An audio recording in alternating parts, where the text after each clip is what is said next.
어머니, 어떻게 사람이 이럴 수가 있어요? 제 아버지가 어머니한테 뭘 그렇게 잘못했나요? 그 떡 주워 담지 마라.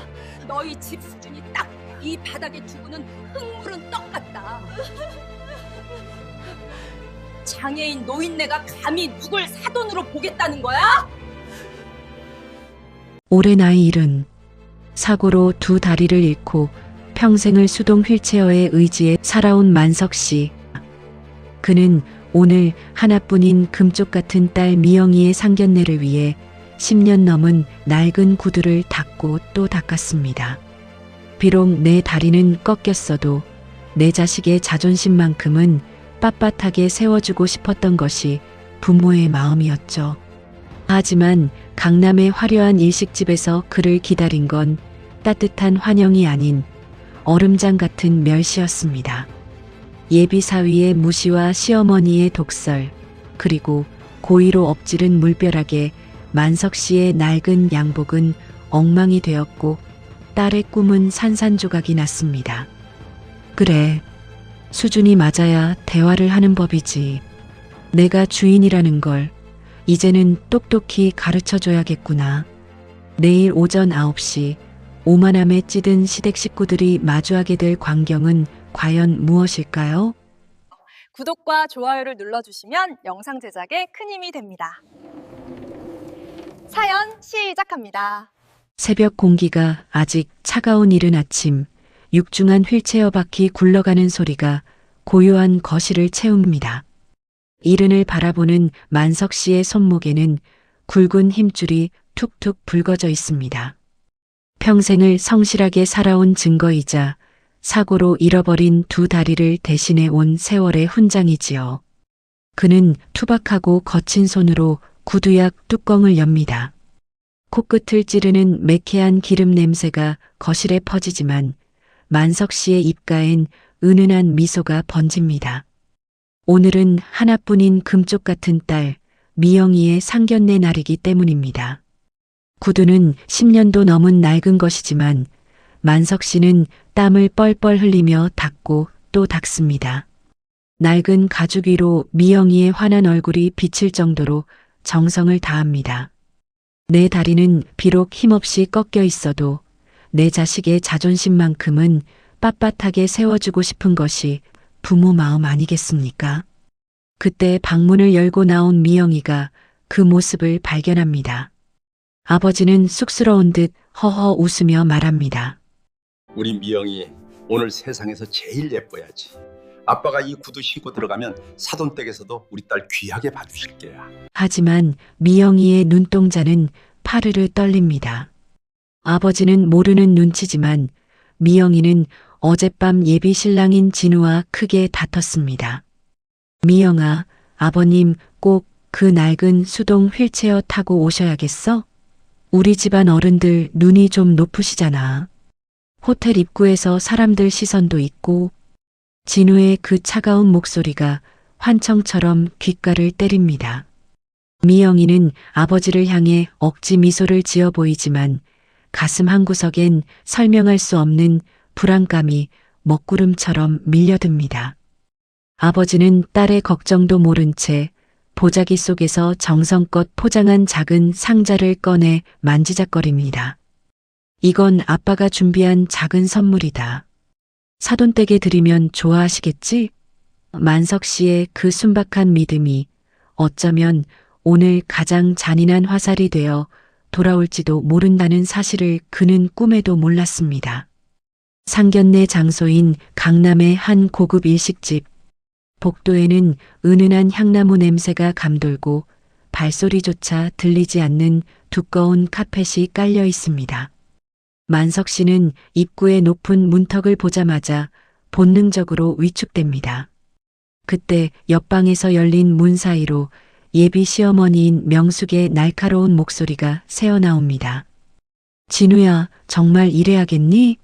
내 친구들은 다들 교순이 사장리하는 집안이랑 사돈 맺는데 휠체어 탄 노인네를 우리 집안 식탁에 앉혀야겠어? 남들이 보면 우리가 무슨 자선사업이라도 하는 줄 알 거다. 미영이는 얼어붙은 채 아버지의 휠체어 손잡이를 꽉 쥡니다. 만석 씨의 얼굴은 순식간에 잿빛으로 변합니다. 자신의 존재가 딸에게 짐이 되고 있다는 사실을 낯선 언어로 확인받는 순간 노인의 자존심은 갈기갈기 찢겨나갑니다. 하지만 더 기막힌 건 신랑 진우의 대답이었습니다. 엄마, 조금만 참아. 미영이 걔 독종이라 회사에서 실적도 좋고 애가 순종적이잖아. 결혼하면 그 아버지 요양원에 넣어버리면 그만이야. 일단 오늘은 적당히 비위나 맞춰주자고. 명숙은 코웃음을 치며 말을 잇습니다. 요양원? 돈이 한두 푼 드니? 저런 집구석은 평생 우리 아들 등골 빼먹을 팔자야. 내가 오늘 확실히 길을 죽여놓을 테니까 넌 가만히 있어. 급이 안 맞는 사람들한테는 처음부터 선을 그어야 하는 법이야. 명숙의 목소리에는 일말의 미안함조차 없습니다. 오히려 자신들의 고귀한 가문이 오염되기라도 하는 양진저리를 칩니다. 문 밖에서 이 모든 대화를 듣고 있던 만석 씨의 손가락 끝이 파들파들 떨립니다. 딸의 행복을 위해 평생을 참아온 그였지만 자식의 인생을 계산기 두드리듯 거래하는 그들의 비열함 앞에 노인의 눈에는 서늘한 불길이 스칩니다. 미영이가 눈물을 삼키며 문을 열려던 찰나 만석 씨가 딸의 손목을 지그시 잡습니다. 그리고 낮게 음졸입니다. 들어가자, 미영아. 가서 저들이 말하는 그 급이라는 게 뭔지 똑똑히 보고 오자꾸나. 상견례가 끝난 깊은 밤, 집으로 돌아온 만석 씨는 방에 불도 켜지 않은 채 어둠 속에 앉아 있습니다. 낮에 보았던 명숙의 경멸 어린 시선과 정성껏 준비한 선물을 구석으로 밀쳐버리던 그 무례한 손짓들이 머릿속을 떠나지 않습니다. 우리 진우가 다니는 JS 유통이 이번에 대기업에 합병되는 거 아시죠? 이제 우리 집안은 사모님 소리 듣는 집안이에요. 수준 좀 맞추고 삽시다. 명숙이 내뱉었던 그 오만한 선전포고는 만석 씨의 가슴에 깊은 생채기를 냈습니다. 만석 씨는 휠체어를 끌어 장롱 깊숙한 곳에서 빛바랜 가죽 가방 하나를 꺼냅니다. 그 안에는 세월의 먼지가 켜켜이 쌓인 낡은 서류 봉투가 들어 있습니다. 봉투를 여는 그의 손길이 조심스럽습니다. 그 안에는 지금은 아무도 기억하지 못하는, 하지만 과거 이 나라 유통업계의 전설이라 불렸던 황금 상단의 초기 창립 증서와 함께 최근 날짜가 찍힌 주식 보유 현황 문서가 들어 있습니다. 문서 상단에는 굵은 글씨로 JS 그룹 최대 주주 및 비공개 채권 보유 명부라는 문구가 선명하게 박혀 있습니다. 만석 씨는 사실 30년 전 사고로 다리를 잃기 전까지 업계에서 황금손이라 불리던 거물이었습니다. 사고 이후 모든 명예를 내려놓고 시골에 내려와 딸만 키우며 살았지만 그가 젊은 시절 뿌려놓았던 씨앗들은 거대한 숲이 되어 그를 지탱하고 있었던 겁니다. JS 유통의 실질적인 주인인 JS 그룹의 회장조차 만석 씨 앞에서는 고개를 숙여야 하는 처지였지요. 그는 떨리는 손으로 전화기를 듭니다. 수십 년간 한 번도 누르지 않았던 번호입니다. 신호음이 몇 번 가기도 전에 저편에서 당황한 기색이 역력한 목소리가 들려옵니다. 회장님? 정말 회장님 맞으십니까? 이 번호로 연락이 올 날만 기다리고 있었습니다. 만석 씨는 창밖의 어둠을 응시하며 차갑게 입을 엽니다. 내일 오전 JS 유통 인수합병 이사회 있지? 나도 참석하겠네. 그리고 내 딸을 눈물 짓게 한 대가가 무엇인지 그들에게 똑똑히 가르쳐줘야겠어. 노인의 낮은 목소리는 방 안의 공기를 얼어붙게 만들었습니다. 그리고 같은 시각 아무것도 모르는 시댁 식구들은 내일이면 닥칠 자신들의 몰락은 꿈에도 모른 채 며느리 집안을 어떻게 더 쥐어짤지 궁리하며 술잔을 기울이고 있었습니다. 운명의 시계추는 이미 움직이기 시작했습니다. 24시간 뒤 그들이 사장실 문을 열었을 때 마주하게 될 광경은 과연 무엇일까요? 햇살은 눈부시게 맑은데 만석 씨의 마음은 납덩이를 매단 듯 무겁기만 합니다.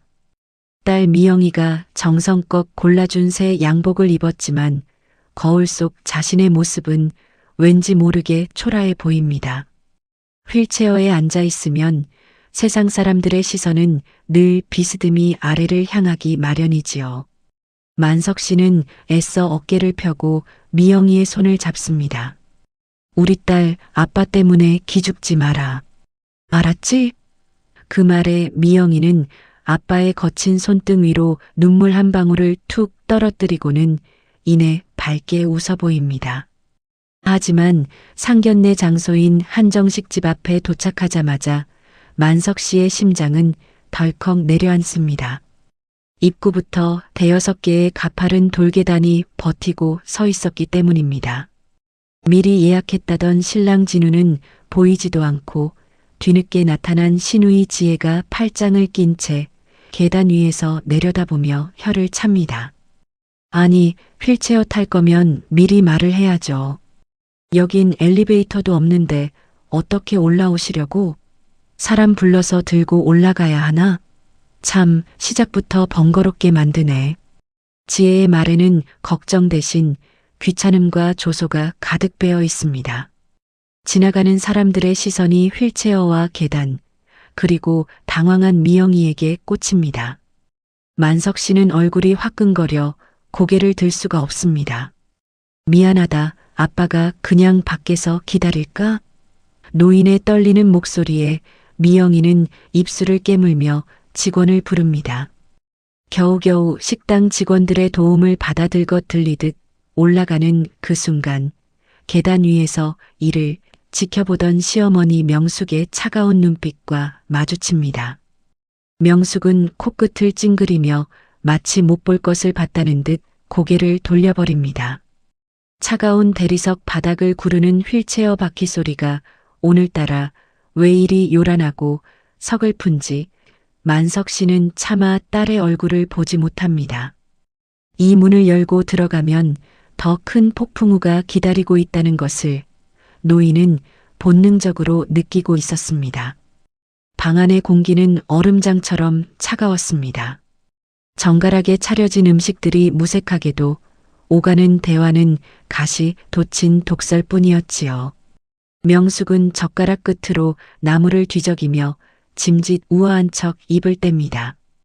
우리 진우는 어릴 때부터 귀하게 자라서 주변에 다들 쟁쟁한 집안 자제들 뿐이었어요. 솔직히 말씀드리면 사돈어른 건강 상태를 진작 알았다면 제가 이 결혼을 이렇게 쉽게 허락하지 않았을 겁니다. 우리 집안에 이런 흠이 들어오는 게 사실 겁이 나거든요. 명숙의 말에 미영이의 얼굴이 하얗게 질립니다. 어머니 말씀이 너무 지나치세요. 미영이가 항변해보지만 명숙은 눈 하나 깜빡이지 않습니다. 그때였습니다. 만석 씨 앞에 놓인 물컵을 명숙이 소매 끝으로 슬쩍 밀어버립니다. 어머, 내 정신 좀 봐. 쨍그랑 소리와 함께 찬물이 만석 씨의 바지춤과 휠체어 시트로 쏟아져 내립니다. 아버지는 당황해서 마비된 다리를 보며 어쩔 줄 몰라 하고 명숙은 사과 한마디 없이 손수건으로 자기 옷자락만 닦아냅니다. 아휴, 좁은 방에 휠체어까지 들어와 있으니까 이렇게 자리가 복잡하잖아요. 옷 다 젖어서 어쩌나? 냄새날 텐데 그냥 먼저 일어나시는 게 낫지 않겠어요? 만석 씨는 젖은 바지를 닦으려 애쓰지만 굳어버린 손가락은 마음대로 움직이지 않습니다. 굽은 등을 보이며 바닥을 닦는 아버지의 모습 위로 시누이 지혜의 비웃음이 쏟아집니다. 엄마, 저게 뭐야? 진짜 꼴불견이다. 오빠 저러고 결혼식장에 들어갈 거야? 나 창피해서 친구들 절대 못 불러. 신랑 진우는 그저 방관하며 휴대폰만 만지작거립니다. 만석 씨는 차가운 물이 스며드는 바지보다 딸의 무너지는 자존심이 더 아파서 숨이 막힙니다. 노인은 젖은 손을 바들바들 떨며 휠체어 옆에 놓아둔 보자기 꾸러미를 꽉 쥐었습니다. 그 안엔 오늘 그들에게 전하려 했던 30년 세월이 담긴 마지막 진심이 들어 있었습니다. 정막을 깨고 만석 씨가 낮은 목소리로 입을 열었습니다. 부족한 사람이 와서 자리를 어지럽혔습니다. 그래도 제 딸아이를 아껴주신다니 고마운 마음에 작은 성의를 준비했습니다. 아버지는 젖은 손을 옷에 닦고는 정성껏 포장한 작은 상자를 테이블 중앙으로 밀어 놓았습니다. 안에는 손수 빚은 떡과 함께 딸의 앞날을 부탁한다는 노비의 간절함이 담긴 편지가 들어 있었지요. 하지만 시아버지 창석은 그 상자를 열어보지도 않은 채 손가락으로 툭 밀어 테이블 아래로 떨어뜨려 버립니다. 툭 하는 둔탁한 소리와 함께 상자가 바닥을 뒹굽니다. 이보시오, 사돈. 우리가 이런 떡 조가리 얻어먹으려고 이 비싼 식당에 앉아 있는 줄 아시오? 우리 아들이 다니는 JS 유통이 어떤 곳인데 이런 구질구질한 선물을 내놓다니. 수준이 맞아야 대화를 할 것 아니오. 창석의 호통에 미영이는 결국 참았던 눈물을 터뜨리며 바닥에 떨어진 상자를 줍기 위해 무릎을 꿇습니다. 흩어진 떡을 흙 묻은 손으로 줍는 딸을 보며 만석 씨의 가슴은 천갈래 만갈래 찢어집니다. 명숙은 한술 더 떠 미영이의 손을 뿌리치며 말합니다. 그거 치우지 마라. 너희 집 수준이 딱 이 바닥에 뒹구는 떡 같구나. 진우야, 너 정말 이런 집안이랑 엮일 거니? 사돈이 장애인이면 자식도 유전된다는데 우리 가문 망칠 일 있어? 이 모욕적인 언사가 비수가 되어 만석 씨의 심장에 꽂히는 순간 노인의 눈빛이 차갑게 가라앉습니다. 비굴하게 웃으며 참아왔던 세월이 파노라마처럼 스쳐 지나가고 이제 더는 지켜야 할 예의란 존재하지 않는다는 것을 깨닫습니다. 그래, 수준이 맞아야 대화를 하는 법이지. 만석 씨는 바닥을 기는 딸을 일으켜 세우며 시댁 식구들을 한 명 한 명 매섭게 쏘아봅니다. 그리고 품 안에서 낡은 핸드폰을 꺼내 누군가에게 짧게 메시지를 보냅니다. 내일 아침 9시 전 이 사진 집합시켜라. 주인 확인이 필요하겠다. 바닥에 흩어진 떡을 줍는 미영이의 손등 위로 뜨거운 눈물이 뚝뚝 떨어집니다. 그 모습을 위에서 내려다보며 코웃음을 치는 시댁 식구들의 얼굴에는 승리감마저 감돕니다. 참다 못한 미영이가 떨리는 몸을 일으켜 세우며 시어머니 명숙을 똑바로 응시합니다. 어머니, 어떻게 사람이 이럴 수가 있어요? 제 아버지가 어머니한테 뭘 그렇게 잘못했나요? 이 떡이 아빠가 며칠 밤을 고민하며 손수 빚으신 건데 이걸 발로 차시다니요. 미영이의 외침에 방 안의 공기가 얼어붙습니다. 하지만 예비 신랑 진우는 미영이를 다독이기는커녕 오히려 그녀의 어깨를 거칠게 밀치며 소리를 지릅니다. 아, 너 미쳤어? 우리 엄마한테 어디서 소리를 질러. 너 우리 집안 덕에 팔자 좀 고쳐보나 했더니 근본 없는 집안 티를 꼭 이렇게 내야겠냐? 진우의 눈에는 어제까지 보여주던 가식적인 사랑 따위는 티끌만큼도 남아있지 않았습니다. 그저 제 부모의 비위를 맞추기 위해 사랑했던 여자를 짓밟는 비겁한 사내의 민낯뿐이었죠. 급기야 진우는 분에 못 이겨 미영이의 뺨을 세차게 내리칩니다. 쫙 하는 파열음이 방 안에 울려 퍼지고 미영이의 고개가 맥없이 꺾입니다. 그 순간 휠체어에 앉아 숨을 죽이고 있던 만석 씨의 눈빛이 짐승처럼 번뜩입니다. 평생을 허허실실 웃으며 살아온 노인이었지만 제 새끼가 눈앞에서 매를 맞는 광경을 보고도 가만히 있을 부모가 어디 있겠습니까? 만석 씨는 떨리는 손으로 휠체어 바퀴를 꽉 움켜잡습니다. 진우군, 지금 내 딸을 때린 건가? 낮게 깔린 목소리에 진우는 움찔하지만 이내 가소롭다는 듯 대꾸합니다. 그래요. 때렸습니다. 꼬우면 파혼하든가. 당신 같은 장인 모시고 살 생각하니 나도 끔찍하거든. 만석 씨는 미영이를 제품으로 끌어당기며 시댁 식구들을 한 명씩 가슴에 새기듯 쳐다봅니다. 그래, 자네 말 잘했네. 이 결혼 없던 일로 하지. 아니, 내 딸이 아까워서 자네 같은 놈에겐 절대로 못 주겠어. 하지만 명심하게. 오늘 자네들이 저지른 일에는 반드시 대가가 따를 걸세. 만석 씨의 차가운 선언에 명숙은 비웃음을 날리며 내뱉습니다. 대가는 무슨 거지 같은 노인네가 끝까지 허세를 부리네. 당장 내 눈앞에서 사라져. 식당을 나오자마자 기다렸다는 듯 장대비가 쏟아집니다. 마치 만석 씨와 미영이의 찢어진 가슴을 대신 울어주는 것만 같습니다. 휠체어 바퀴가 빗물 섞인 진흙탕을 굴러갈 때마다 만석 씨의 낡은 바지는 엉망이 되어가지만 그는 아랑곳하지 않습니다. 미영이는 비를 맞으며 아버지를 뒤에서 밀며 소리 없이 흐느낍니다. 아빠 미안해. 나 때문에 아빠가 이런 꼴까지 당하고 내가 바보 같아서. 딸의 울음소리에 만석 씨의 심장은 천갈래 만갈래 갈기갈기 찢겨나갑니다.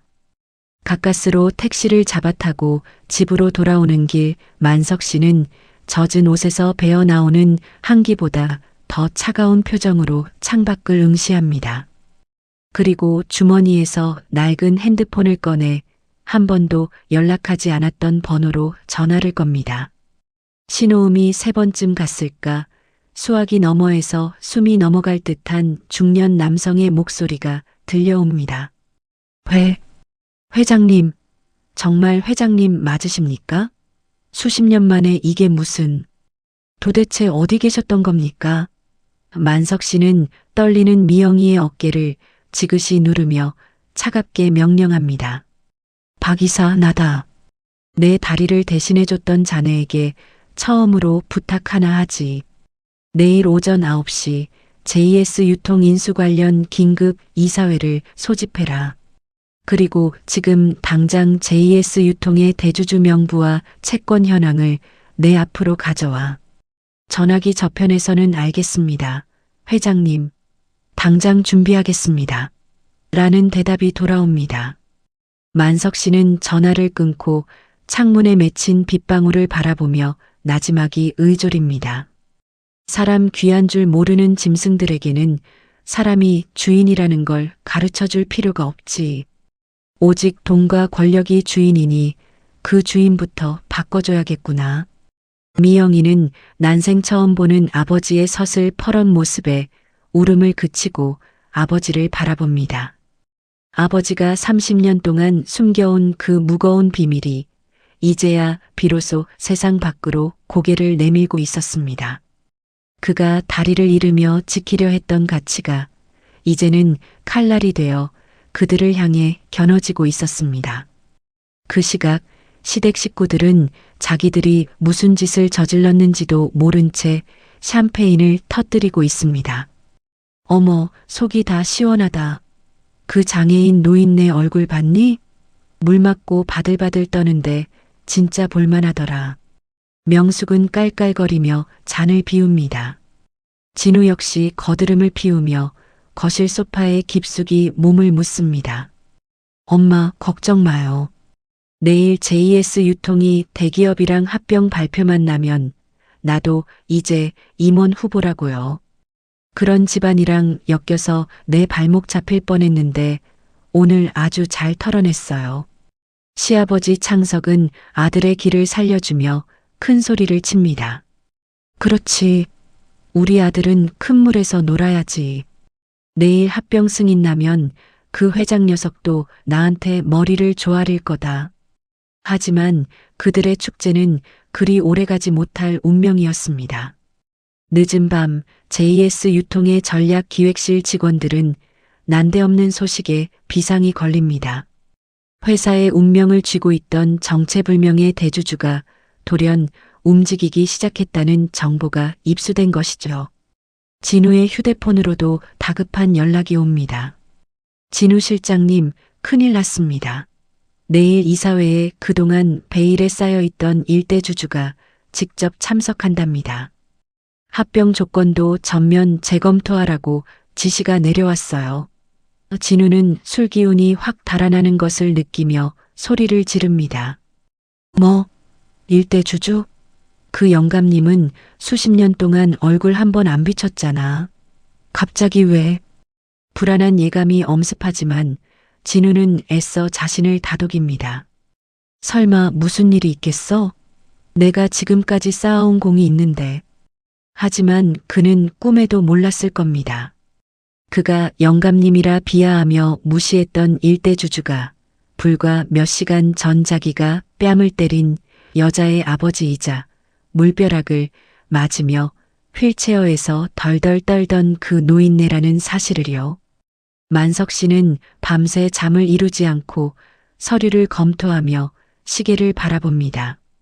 시계의 초침이 한 칸 한 칸 움직일 때마다 오만함에 찌든 시댁 식구들의 몰락은 1초씩 가까워지고 있었습니다. 이제 24시간 뒤 상상조차 할 수 없는 거대한 폭풍이 그들의 숨통을 조여올 준비를 마치고 있었습니다. JS 유통의 전략기획실장 진우는 오늘따라 유난히 고가의 수트를 골라 입었습니다. 거울 속 자신의 모습을 보며 승리의 미소를 짓지요. 어제 그 휠체어 탄 노인네와 미영이를 떼어낸 것이 마치 일생일대의 결단이라도 되는 양 어깨에 힘이 잔뜩 들어갔습니다. 그래, 내 앞길에 장애인 장인이라니 말도 안 되지. 오늘 합병만 마무리되면 난 이 회사의 핵심 임원이 될 거다. 그는 기세등등하게 외제차 핸들을 잡고 회사로 향합니다. 회사 정문에는 이미 새 회장님 취임 및 합병 승인 이사회라는 대형 현수막이 걸려 있습니다. 하지만 로비에 들어서는 순간 진우는 뭔가 이상하다는 것을 느낍니다. 평소 같으면 고개를 조아리며 인사하던 부하 직원들이 약속이라도 한 듯 그를 피합니다. 아니, 피하는 게 아니라 동정 섞인 비웃음을 흘리며 수군거립니다. 어머, 저 사람 아직도 상황 파악 안 됐나 봐? 그러게 말이야, 상견례 날 무슨 짓을 했길래 회장님이 직접 찍어내셨을까? 진우의 등에 식은땀이 흐릅니다. 다급하게 자신의 사무실이 있는 12층으로 올라간 진우는 그 자리에 얼어붙고 맙니다. 번듯했던 그의 책상과 명패, 그리고 집기들이 사무실 방, 엘리베이터 앞 복도 한복판에 덩그러니 내팽개쳐져 있었기 때문입니다. 마치 쓰레기 더미처럼 말입니다. 경악한 진우가 소리를 지릅니다. 이게 뭐야? 누가 내 책상을 여기다 놨어? 당장 사장 나와. 그때 평소 그를 형님처럼 따르던 박 비서가 차가운 눈빛으로 다가와 해고 통지서 한 장을 내밉니다. 진우 실장님, 아니 전진우 씨. 오늘부로 해고되셨습니다. 새 회장님의 특별 지시입니다. 자네 물건 들고 5분 안에 이 건물에서 나가라고 하셨네. 안 그러면 경비들이 끌어낼 거야. 진우의 손에 들린 서류가 바들바들 떨립니다. 도대체 새 회장님이 누구길래 취임 첫날에 자신을 이렇게 처참하게 짓밟는 건지 공포와 의문이 그를 잠식해 갑니다. 소식을 듣고 달려온 명숙과 창석은 회사 로비에서 난동을 부립니다. 우리 아들이 이 회사를 위해서 얼마나 고생했는데 해고라니. 그 새 회장인지 뭔지 하는 사람. 나오라고 해. 어디 사람을 이렇게 함부로 해. 명숙은 어제 미영이에게 했던 것처럼 경비원들에게 삿대질을 해대며 기세등등하게 굽니다. 그들은 여전히 자신들이 갑의 위치에 있다고 착각하고 있었죠. 그때 비서실장이 내려와 그들을 회장실로 안내합니다. 회장님께서 직접 면담을 원하십니다. 올라오시죠.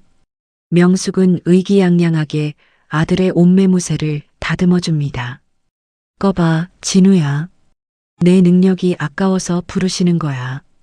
들어가서 사과받고 연봉 더 올려달라고 해. 회장실의 육중한 문이 열리자 은은한 치약 냄새와 함께 압도적인 긴장감이 그들을 덮칩니다. 거대한 통유리창 너머로 서울 시내가 한눈에 내려다 보이는 호화로운 사무실. 그 중심에 놓인 거대한 마호가니 책상 뒤로 누군가 등을 돌린 채 앉아 있습니다. 그런데 이상합니다. 그가 앉아 있는 것은 회장용 가죽 의자가 아니었습니다. 바퀴에 금속 광택이 번쩍이는 세련되지만 분명한 휠체어였습니다. 진우의 심장이 미친 듯이 뛰기 시작합니다. 명숙은 침을 꼴깍 삼키며 아부를 시작합니다. 아이고, 회장님.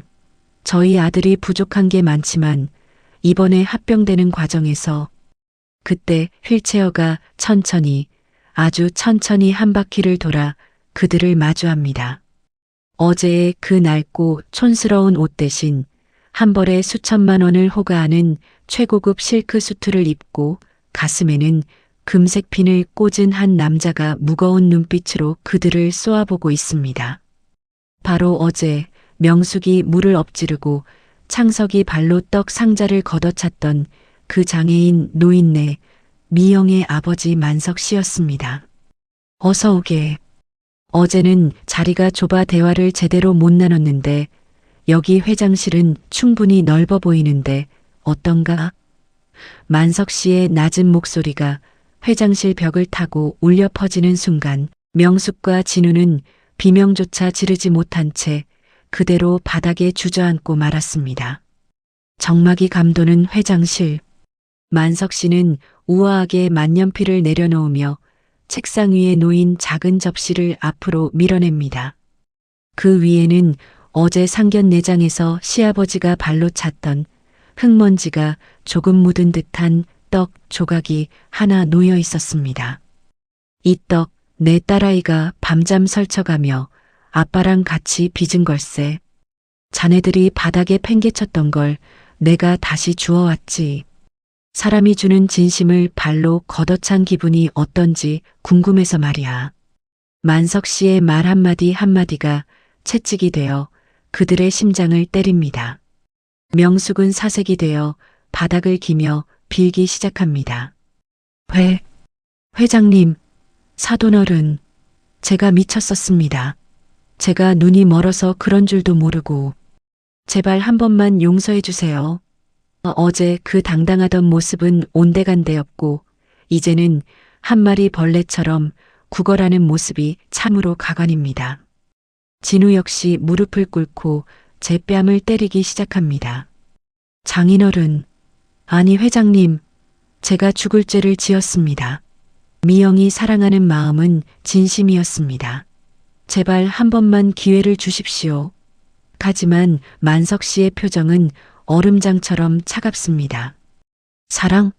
내 딸의 뺨을 때리고 내 딸의 부모를 짐짝 취급하는 게 자네가 말하는 사랑인가? 자네는 내 사위가 될 자격도 없지만 이 회사의 직원이 될 자격은 더더욱 없네.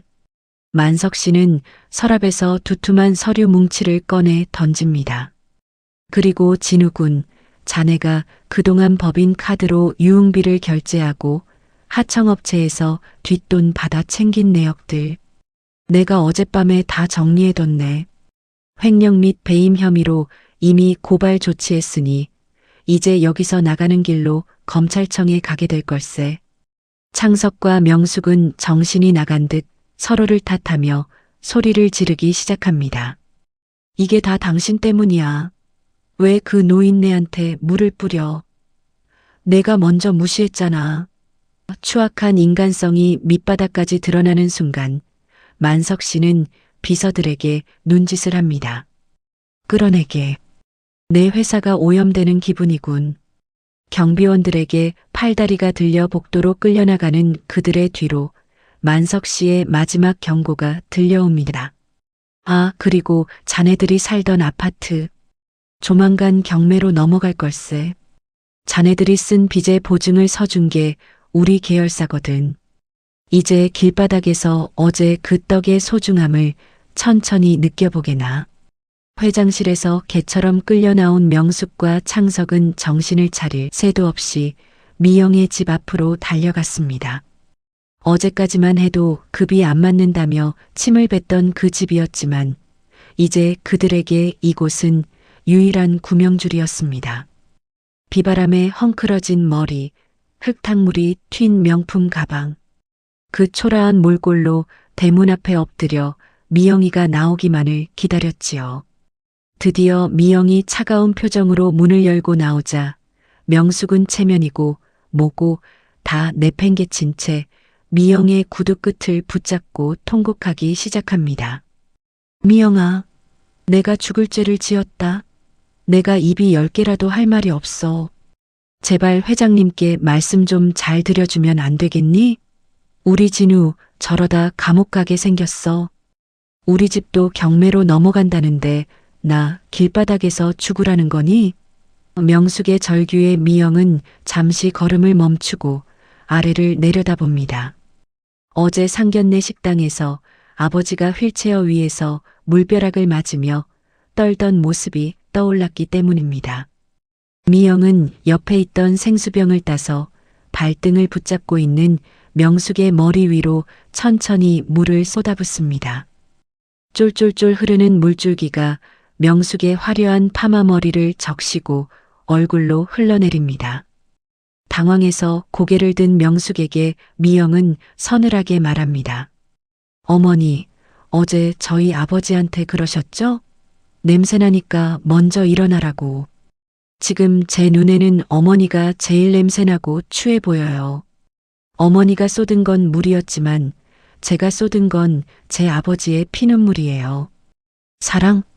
우리 아빠를 짐짝 취급하는 사람과 맺을 사랑 같은 건 처음부터 없었어요. 당장 제 눈앞에서 사라지세요. 한 번만 더 찾아오면 협박죄로 고소할 테니까요. 미영은 매몰차게 손을 뿌리치고 차에 올라탑니다. 백미러 속으로 바닥을 치며 통곡하는 명숙과 소리를 지르는 창석의 모습이 점점 멀어집니다. 비로소 미영의 가슴 속에 맺혀있던 응어리가 씻겨 내려가는 기분이었습니다. 그로부터 일주일 뒤 진우의 집 앞에는 빨간 압류 딱지가 덕지덕지 붙었습니다. JS 유통에서 횡령한 금액을 변제하기 위해 집과 차, 명품 가방 하나까지 전부 경매로 넘어간 것이지요. 어제까지만 해도 사모님 소리 들으며 어깨에 힘주고 다니던 명숙은 이제 다 떨어진 박스 몇 개에 옷까지 몇 벌만 챙긴 채 길바닥으로 쫓겨났습니다. 아들 진우는 수갑을 찬 채 구치소로 향했고 시아버지 창석은 빚쟁이들을 피해 어디론가 잠적해버렸습니다. 가족이라 믿었던 이들은 서로를 짐승처럼 물어뜯기 시작했습니다. 너 때문에 우리 집안이 망했다. 며 명숙은 감옥에 있는 아들을 원망했고 진우는 엄마가 그날 입만 안 놀렸어도 이 지경은 안 됐어. 라며 악을 썼습니다. 가장 화려한 곳에서 살던 그들이 이제는 서로를 증오하며 가장 밑바닥 쓰레기 더미 같은 인생으로 추락한 것입니다. 돈이면 다 되는 줄 알았던 그들에게 돈이 사라진 자리에 남은 건 추악한 이기심뿐이었습니다. 길거리 벤치에 앉아 편의점 컵라면으로 끼니를 때우는 명숙의 눈에 길 건너 대형 전광판이 보입니다. 거기에는 JS 그룹의 새로운 수장으로 취임한 만석 씨와 그 옆에서 환하게 웃고 있는 미영의 사진이 걸려 있었습니다. 사람을 먼저 생각하는 기업이라는 문구가 명숙의 심장을 빗으로 찌릅니다. 자기가 발로 찼던 그 떡 조각이 실은 수천억 가치의 진심이었다는 것을 이제야 깨달았지만 이미 버스는 떠난 뒤였습니다. 그 오만했던 시댁 식구들의 최후는 지나가는 행인들조차 눈길 한 번 주지 않는 차가운 아스팔트 위의 풍경으로 남게 되었습니다. 모든 폭풍이 지나가고 노을이 붉게 물든 한강공원.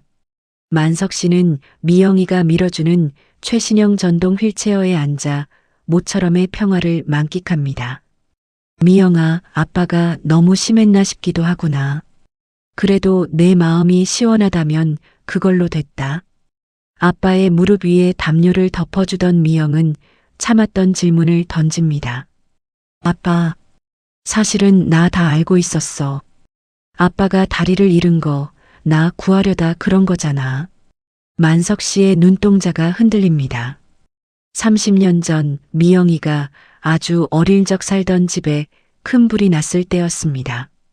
타오르는 불길 속으로 망설임 없이 뛰어든 아버지는 무너지는 석가래를 온몸으로 받치며 딸을 밖으로 밀어냈습니다. 딸은 털끝 하나 다치지 않았지만 아버지는 두 다리를 영영 잃게 되었지요. 그때 아버지는 울부짖는 어린 미영을 안고 웃으며 말했습니다. 괜찮다. 우리 강하지만 살면 아빠는 다리 따위 없어도 세상을 다 가진 거다. 그날 이후 아버지는 자신의 희생을 훈장처럼 내세우는 대신 혹시라도 딸이 미안해할까봐 평생을 숨기며 살아온 것입니다.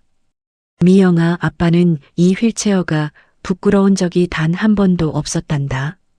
내가 건강하게 자라서 이렇게 예쁜 신부가 되려 했던 것만으로도 내 다리는 제 역할을 다한 거야. 아버지는 거친 손으로 딸의 눈물을 닦아줍니다.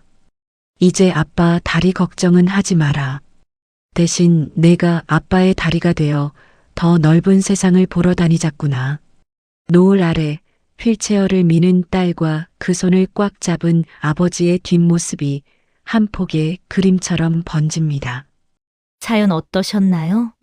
여러분, 인생 참 알다가도 모를 일이지요? 휠체어 탄 노인이라 무시하던 그들이 잃은 것은 단순한 돈이 아니라 사람으로서의 존엄이었습니다. 반대로 아버지가 지켜낸 것은 다리가 아니라 자식을 향한 숭고한 사랑이었습니다.